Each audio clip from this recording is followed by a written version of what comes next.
अविश्राको स्नेहमा मेरो देखिने भन्दा पनि नदेखिने धेरै पाटाहरू छन्। मैले अरूले दिएको पानी खाएँ, मैले तपाईँहरूले दिएको पानी खाएँ मैले। मलाई एकदम अब अझ मलाई लाग्छ अझ मलाई कविता भन्न अझ बल भयो, प्राप्त भयो है। जसले मलाई यहाँसम्म लिएर आउनुभयो उहाँहरू सबैसँग मैले कृतज्ञ हुनुपर्छ। म निकै खुसी छु आज। सबभन्दा पहिला त अभिको कवितामा आफू हुन पाउनु योभन्दा ठुलो भाग्य के हुनसक्छ। एकदम मलाई एकदम मेरो प्यारो साथी अभिलाई म एकदमै आलिङ्गन गर्न चाहन्छु। म उसलाई धेरै माया व्यक्त गर्न चाहन्छु। अभि मेरो धेरै थोरै साथीहरू छन् जसलाई म ऊ भनेर अथवा तिमी भनेर सम्बोधन गर्छु होइन, र बोल्दाखेरि अझ ऊ भनेर भन्छु। उसको बारेमा बताउँदा ऊ भनेर भन्छु। त्यसो साथी मेरो धेरै थोरै छन्। र एकचोटि अभिले नाटक लेख्यो र त्यो नाटकमा एउटा पात्र थियो, कवि नै पात्र भएको, र मलाई त्यो नाटक खेल्न भनेर भनियो र मैले त्यो नाटक खेलेँ। र मलाई धेरै त्यो नाटक खेल्दाखेरि धेरै आनन्द लाग्यो। मैले देशमा पनि खेलेँ, विदेशमा गएर पनि खेलेँ र मलाई धेरै राम्रो लाग्यो। त्यस्तो मेरो पनि ऊ एकदम प्यारो हो, त्यो प्यारो साथी हो, मेरो बाल्यकालदेखिको प्यारो साथी। र आज अभिले मलाई गरेको मायाले म झन् एकदम म सधैँ त्यही म कृतज्ञ छु। र अभि तिमी मलाई त्यसरी नै माया गर्यौ भनेर भन्नु मन लाग्छ मलाई। र अर्को मलाई यो अहिले यो कलाकार भाइ जसले अहिले आएर यहाँ मेरो कविताको मञ्चन गर्नुभयो, त्यो मैले मेरा मन परेको कविताहरूमध्ये भित्रको कविता हो। मैले यहाँ सुनाउन पनि मैले त्यसलाई छानेको थिएँ है। र अब के गर्ने भन्ने नभन्ने अनि तर उहाँले जस्तो राम्रोसँग त्यो मञ्चन गर्नुभयो म चाहिँ वर्णन गर्न सक्दिनँ। त्यो एउटा कविता लेख्ने कविले अनुभव गर्न सक्छ, त्यसलाई फिल गर्न सक्छ होइन, अनुभूत गर्न सक्छ। तर त्यसलाई शब्दले सजिलैसँग कहिलेकाहीँ व्यक्त गर्न सकिँदैन। भाइले चाहिँ एकदम राम्रोसँग अभिनय गर्नुभयो। उहाँको जीवन एकदम अभिनयमय होस्, भविष्यको जीवन पनि अभिनयमय होस् भन्ने म चाहन्छु। म मेरो आशीर्वाद मैले जति दिन सक्छु म त्यो सबै उहाँलाई म दिन चाहन्छु। अनि अब रह्यो अर्को एकजना बहिनी होइन, मैले जिन्दगीमा पहिलोचोटि भेटेको बहिनीलाई। योभन्दा अगाडि मैले भेटेको थिइनँ, तर पनि मलाई लिन आउँदाखेरि भाइहरूले जस्तो भन्नुहुन्थ्यो उहाँको बारेमा मैले त्यस्तै पाएँ। उहाँ एकदम राम्रो प्रतिभाशाली। लेख्न चाहिँ उहाँले नछोड्नुहोस् र जस्तो सुकै बाधा आइपरे पनि त्यसलाई जित्दै अगाडि बढ्नुहोस् भन्ने जस्तो मलाई लाग्छ। उहाँ एकदम जुझारु हुनुहुँदो रहेछ। उहाँ न्यायप्रेमी हुनुहुन्छ। त्यो उहाँको कविताले एक एक गरेर भनेको कसैलाई बताइरहनु पर्ने केही जरुरी थिएन, त्यो भयो। र म चाहिँ एकदम धेरै खुसी छु। र बहिनीलाई म आशीर्वाद दिन चाहन्छु। बहिनीले एकदम जिन्दगी चाहिँ एकदम सहज रूपले भन्दा पनि कठिन रूपले भए पनि एकदम त्यसलाई राम्रो किसिमले बाँचेरै छोड्ने उहाँको जुन स्वाभिमान छ त्यो सधैँ कायम भइरहोस् मेरो भनाइ।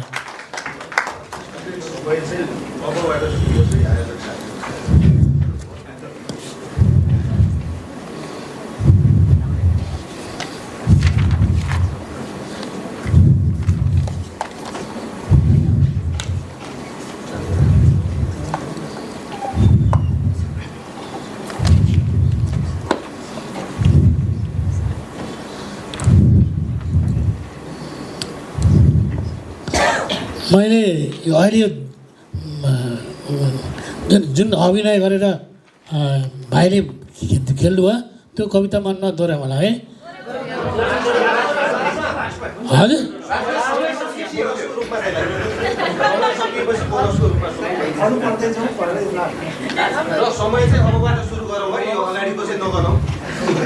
नगरौँ न उहाँले किनभने भाइले खेल्दाखेरि त्यो शब्द पनि एकदम राम्रोसँग प्रश्न बुझिन्थ्यो। मैले त्यस्तो अनुभव गरेँ है र त्यति राम्रोसँग व्यक्त गरेको कुरालाई त्यो कलामा रहन दिउँ। मैले उहाँको सम्मानको खातिर म के भन्न चाहन्छु भने मैले उहाँको सम्मानको खातिर मैले यो कवितालाई राखेँ मैले। र अब अर्कोमा एउटा कविता सुनाउँछु। गिटारको गीत। कसैले मलाई खोलबाट निकालिदिए हुन्थ्यो, आफ्ना बलिष्ठ हातहरूले मेरा तारहरूमा बेसरी हिर्काएर झन्झनाउँदा स्वरहरू फैलाइदिए हुन्थ्यो। कसैले मलाई खोलबाट निकालिदिए हुन्थ्यो। मलाई एउटा कोठाको अँध्यारो कुनामा किच्रिक्क परेर थन्किएर दिन बिताउन मन परिरहेको छैन। कसैले अलि जाँगर गरिदिए हुन्थ्यो। स्वच्छ हावामा खुला फाँटहरूमा एउटा स्वतन्त्र मान्छे जस्तै मलाई पनि घुमफिर गर्ने मौका दिए हुन्थ्यो। कसैले मलाई खोलबाट निकालिदिए हुन्थ्यो। मेरा तारहरू नमिलेका पनि होलान्, कुनै अलि खोल्नुपर्ने होला, कुनै अलि कस्नुपर्ने होला। सिपालु वादकले मेरा कानहरू निमोठिदिए हुन्थ्यो। उसका सुकोमल कौलाहरूसँग खेल्ने ओहो मलाई कत्रो रहर छ, उसले मेरो भावना बुझिदिए हुन्थ्यो। कसैले मलाई खोलबाट निकालिदिए हुन्थ्यो। खोलको च्यातिएको पालबाट उडिरहेका चराहरू देख्छु, बगिरहेको आकाश देख्छु। आकाशको उन्मुक्त फाँटमा रमाउँदै कुदिरहेको तर कोठाभित्र भने कन्जुसी गरी गरी अलिअलि छिरेको उज्यालो घाम देख्छु। केटाकेटीहरूका खेलिरहेका केटाकेटीहरू देख्छु। कस्तो कुसमयमा जन्मेछु। छि म अलिकति जाँगर पनि नभएका उत्साह मरेका वादकहरूको हातमा परेछु। कस्तो कुसायतमा म तयार भएछु। गिटार कसैले मलाई बजाउँदैन भने के उपादेयता? यदि म थकित मजदुरहरूको हातमा हुन्न भने, यदि म खेतका गरारा आलीमा पुग्दिनँ भने, यदि म गाउँका झुप्राहरूमा अथवा सहरका फोहोर बस्तीहरूमा डुल्न पाउँदिनँ भने, विद्यालयका प्राङ्गणहरूमा रमाउन पाउँदिनँ भने मेरो जीवनको के सार्थकता? जीवनमुखीको अभिव्यक्ति भएका कलाकारहरूले आफ्ना सुरिला स्वरहरूमा मलाई मिसाएर, मिठा धुनहरूमा सिँगारेर, अरू साथी सङ्गाती मिसाएर कुन्रुङ कुन्रुङ अथवा झ्याम्म बजाइदिए हुन्थ्यो। मलाई कसैले खोलबाट निकालिदिए हुन्थ्यो।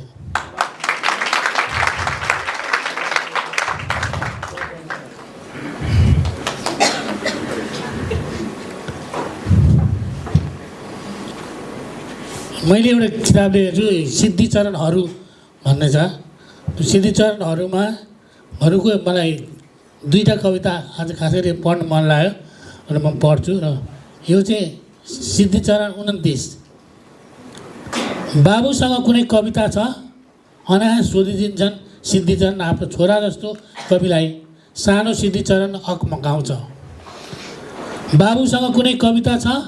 अनायास सोधिदिन्छन् सिद्धिचरण आफ्नो छोरा जस्तो कविलाई। सानो सिद्धिचरण अकमकाउँछ। नमस्ते सानो सिद्धिचरण अलि सतर्क भएर भन्छ। बाटो सरक्क अलि पर सर्छ। ठुलो ठुलो सिद्धिचरण सानो सिद्धिचरणको हृदयको नजिकै सर्छन्। आकाश र रुखहरू तिनीहरूका कुरा सुन्छन्। मसँग कविता छ सानो सिद्धिचरण रमाएर भन्छ। कविता सुन्दा फलामको बार हुन्छन् सिद्धिचरण। सडकका पेटी हुन्छन्। ठिङ्ग उभिएका दुईटा आँखा र दुईटा कान हुन्छन्। चुस्स परेको नाक हुन्छन्। जिउडोमा पहिरो जान्छ त्यति बेला र सबै शरीर अनुभूति अनन्त दहमा डुब्छ। जिउडोमा पहिरो जान्छ त्यति बेला र सबै शरीर अनुभूतिको अनन्त दहमा डुब्छ। त्यति नै बेला चरा उड्छ आकाशमा, बतास चल्छ, अलिकति धुलो उड्छ धरतीबाट। सानो सिद्धिचरण आकाशलाई तल तान्छ र माथि फ्याँकिदिन्छ। सिद्धिचरण हेरेको हेरै हुन्छन्, हेरेको हेरै भन्छन्। बाबुले आकाशलाई पनि माथि फ्याँकिदिएको, आकाश त मन पनि हो, बाबुले मनलाई पनि माथि फ्याँकिदिएको। सिद्धिचरण आफ्नो मनलाई छातीमा समातेर, बलियो गरी समातेर चुपचाप अगाडि बढ्छन्। मानव उनका पाइला प्रत्येक डोबाले भनिरहेका छन्, दुनियाँमा म आफ्नो मनसँग बाँच्न चाहन्छु, आफ्नो मनलाई छातीमा राखेर म मान्छेहरूसँग बाँच्न चाहन्छु। सानो सिद्धिचरण सबैतिर ठुलो सिद्धिचरणको बिम्ब देख्न थाल्छ, आकृति देख्न थाल्छ। मानव सबै ठुला कुरा सिद्धिचरण मात्र हुन्, सानो सिद्धिचरण भन्ने त कहीँ कतै केही पनि छैन। सिद्धिचरण बिस्तारै उडेर आकाशमा जान्छन्। सानो सिद्धिचरणका पाइलाका एक एक जोडी डामलाई ठुलो हेर्छ, त्यसैमा आफ्ना पाइलाहरू टक्क टक्क राख्छ। पृथ्वी प्रिय लाग्छ उसलाई, मानिसहरू प्रिय लाग्छन्। सिद्धिचरणहरू 38 सिद्धिचरण बलिरहेछ र मैनबत्ती सोचिरहेछ। सिद्धिचरण बलिरहेछ र मैनबत्ती सोचिरहेछ। उसको शिर झुकेको छैन, निधार खुम्चिएको छैन, दीप्तिले धपक्क बलेको छ, निराशाले खुम्चिएको छैन। सिद्धिचरण बलिरहेछ र मैनबत्ती सोचिरहेछ। ओछ्यान सुतिरहेछ, सिद्धिचरण माथि स्वप्न देखिरहेछ। सिद्धिचरण बिउजै छ, मैनबत्ती ठुलो हेरिरहेछ। सिद्धिचरण पनि हेरिरहेछ। निन्द्रालाई चरा बनाएर उडाएका एक उल हल्लाहरू टाढा कतैबाट कोठामा छिरिरहेछन्। झ्याउकिरी कराइरहनु भएको छ, शून्यता कराइरहनु भएको छ, रोइरहनु भएको छ सुनसान र एक्लास। सिद्धिचरण बलिरहेछ र मैनबत्ती सोचिरहेछ। ढोका ओछ्यान भएर सुतिरहेछ, ओछ्यान ढोका भएर बाहिरतिर चियाइरहेछ। कोठा कान थापेर सुनिरहेछ। निन्द्रालाई कुलकुली खोला बनाएर एक उल हाँसो र सल्लाहहरू टाढा कतैबाट कोठामा छिरिरहेछन्। छाया सुतिरहेछ, ओछ्यान सँगसँगै आँखा उठिरहेछ, बत्ती सँगसँगै मन दौडिरहेछ, सुस्केरा र हावाहरू सँगसँगै। सिद्धिचरण बलिरहेछ र मैनबत्ती सोचिरहेछ। झ्याउकिरी कराइरहनु भएको छ, शून्यता कराइरहनु भएको छ, रोइरहनु भएको छ, सुनसान र एक्लास।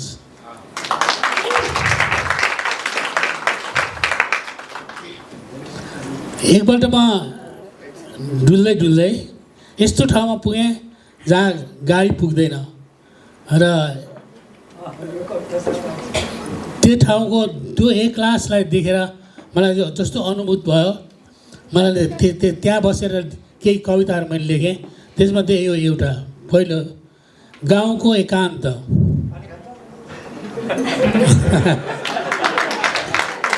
कस्तो मिठो छ यो अनुरोध, यसलाई स्वीकार्नु कि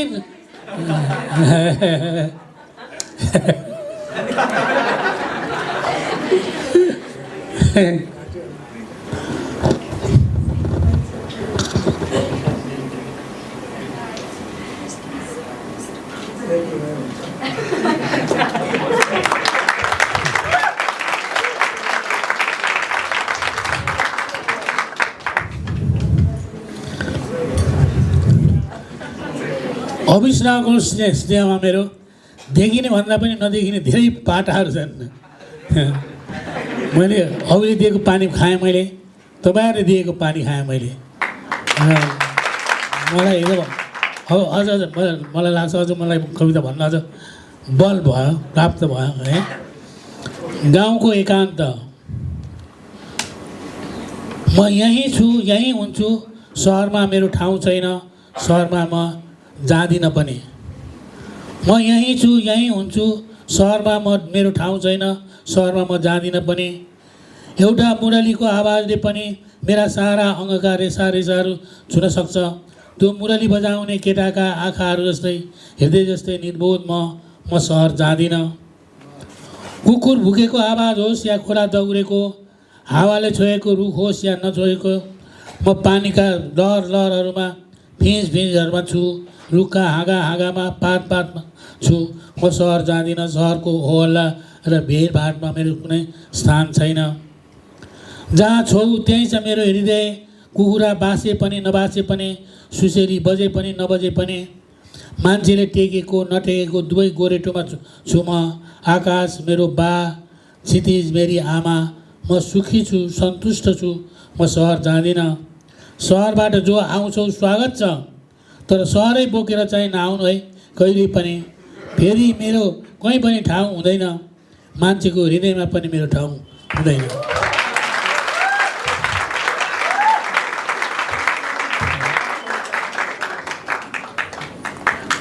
मलाई त्यहाँको त्यो ठाउँमा मैले धेरै कुराहरू देखेँ।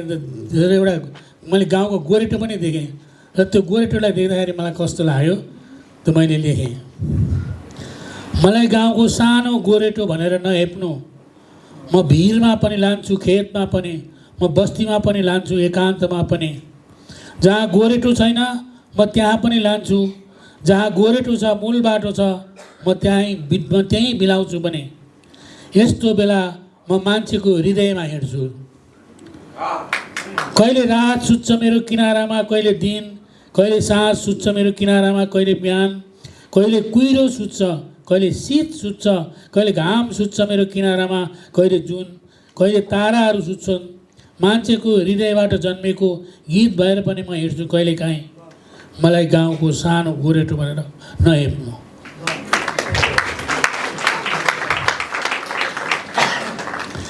अनि त्यहाँनिर एउटा स्कुल थियो, त्यो स्कुल भवन चाहिँ पुरानो भयो भनेर त्यहाँ नयाँ स्कुल भवन बनाइदिने एउटा विदेशी संस्थाले चाह्यो, त्यहाँनिर नयाँ स्कुल भनेर।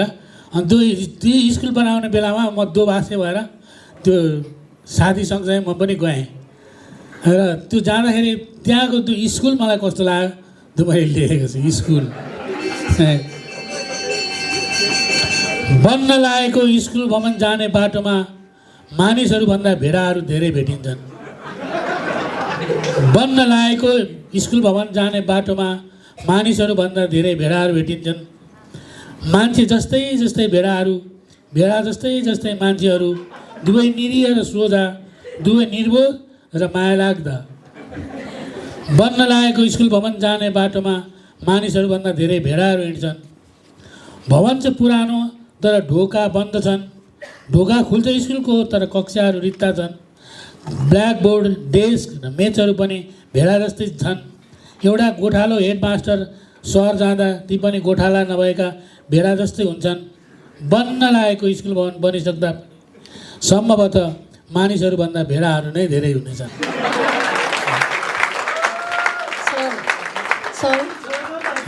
अब हामीले अन्तिम एउटा कविता सुन्छौँ, किनभने हाम्रो सानो हलमा नाटक भइरहेछ र हामीले अलरेडी कार्यक्रम 45 मिनट ढिला सुरु गरेका थियौँ। त्यही भएर चाहिँ अब हामी माफी मैले यहाँ कविता सुनाउन लाग्नु है, त्यहाँनिर बहिनी उभिनु, यो एउटा संजोग छ। यो म त्यो के त्यो कविताको शीर्षक के रहेछ भने गाउँकी ज्योति रहेछ। कस्तो मिलेको नि, कहिलेकाहीँ सिक्वेन्सले भने मान्छेलाई कसो मद्दत गर्छ है। ल म मान्छु तपाईँको अनुरोधलाई, म मान्छु र यो गाउँकी ज्योति चाहिँ म सुनाउँछु होइन। उनी गाउँकी ज्योति हुन्, उनी आफै उज्याली छिन्। उनलाई मेरो मनको उज्यालो झन् मनपर्छ। उनलाई मैले मेरो टर्च लाइट दिएँ भने अँध्यारोमा बाल्नु यसलाई, र जुन उज्यालो टेक्छौ त्यही मेरो श्रेयमय हात हो भन्ने सम्झनु। ओहो कति राम्रो कुरा, अनायास निस्कियो तिनको मुखबाट। मैले फेरि भने अँध्यारो बाहिर मात्र छैन, मनभित्र पनि छ। त्यहाँ पनि बाल्नु उज्यालो तिमीले। उज्यालोको निम्ति गरिने हरेक सङ्घर्षहरूमा म सधैँ तिमीसँग हुनेछु। तिनका आँखाहरू डबडबाए आँसुले, तिनी बोलिनन्। बोल्यो भगत तिनको मौनता। मैले फेरि भने तिमी रुँदिनौ म जाँदा, किनकि तिमीसँग उज्यालो छ आँसु धुने। अनि मैले उनको अनुहारतिर हेरेन। एकदम कन्ठमा आउने, यो नहेरे पनि हुने है। कविता सुनाउँछु। सबैभन्दा त तपाईँले मलाई कस्तो मलाई चाहिँ आज प्रेरणा दिनुभयो। बाबरे, मेरो मन थै नाचिरहेको छ कि त्यो मलाई देख्न सक्ने त्यस्तै हुन्थ्यो। म गाउँमा गएको थिएँ। गाउँमा चाहिँ त्यो वनभोजको आयोजना भइरहेको थियो र वनभोजमा जानेहरू धेरै मानिसहरू पहिल्यै गएँ त्यो घरपट्टि बहिनी र म चाहिँ के कामले हो अलि हामी छुट्यौँ अनि पछि जाने भनेर अनि हामी त्यो वनभोजको चाहिँ अब अलि बिहानको खाना खाने बेला हुन्छ अब साथीहरूसँगै हो छिटो जाउँ भनेर बहिनीलाई भनेर हामीहरू चाहिँ सबैसँग गयौँ जब घरबाट बाहिर निक्ल्यौँ तब त्यो जङ्गलका चराहरू यस्तोसँग कराए कि है एकदमै कङ्कला जस्तो त्यस्तो गरेर गरे अनि बहिनीले मलाई के भन्नुभयो भने दाइ कुरो राम्रो छैन है हाम्रा गाउँका चराहरू तपाईँलाई मन पराए जस्तो छैन भनेर भन्नुभयो है अनि म पनि के कम भने जस्तो लाग्यो गाली नै गर्नु छ भने जङ्गलका चराहरू जस्तै गरेर सुन न गाली नै गर्नु छ भने जङ्गलका चराहरू जस्तै गर न सुन्न पनि कति मिठो